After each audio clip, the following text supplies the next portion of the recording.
Hello there. Today I'll be discussing a study published in International Journal of Advancement in Life Sciences Research.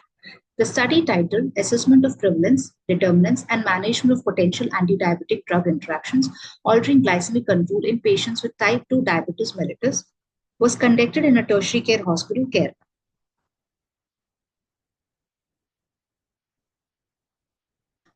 The study objective was to identify the potential drug-drug interactions which were altering the glycemic control, the risk factors, and its management. The methodology was a cross-sectional investigation was carried out on these patients. The study utilized Lexicom drug interaction software, which was the paid version, to examine the patient records for any potential drug-drug interaction.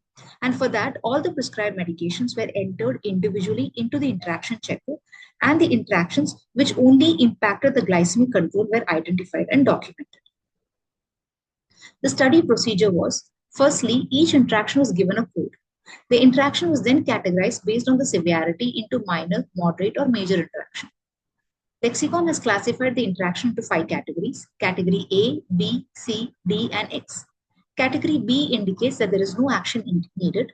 Category C indicates to monitor for therapy. Category D indicates to consider therapy modification, and Category X indicates to avoid the combination. All the interactions that were found were categorized into hypoglycemia or hyperglycemia causing interactions. The result was, out of 101 patients enrolled in our study, a total of 375 drug-drug interactions which were altering the glycemic control were identified. Of this, 71.9% drug interactions could lead to hypoglycemic episodes, and 28% drug-drug interactions could cause hyperglycemia-like symptoms. Most of the interactions were moderate interactions followed by the minor interactions. The anti-diabetic drug with maximum number of interactions was metformin, and the least number of interactions was observed with dapagliflozin. The risk factors included female patients, presence of comorbidities, duration of hospitalization, and polypharmacy. All these risk factors were found to have significant association with the occurrence of PDDIs. So these were the hypoglycemia causing interactions. Of this, metformin, as mentioned before, had the maximum number of interactions with ondansetron. The management is to monitor for increased metformin effect or toxicity. Glimepiride had maximum interaction with enalapril, and the management is to monitor closely for risk of hypoglycemia and lactic acidosis.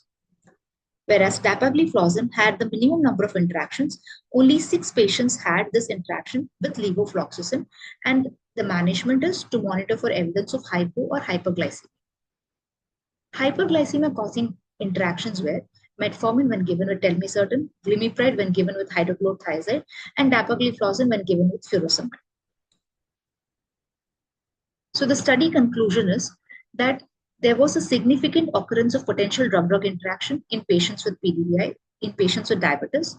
And for that, online software such as Lexicom, which is useful in identifying the PDDIs, should be made available in every hospital. Also, assigning a clinical pharmacist in each clinical department would help in the identification of such interactions and ultimately improving the patient therapeutic outcome. Thanks for listening. If you found this information useful, please go through my article published in International Journal of Advancement in Life Sciences Research, Volume 7 in the year 2024.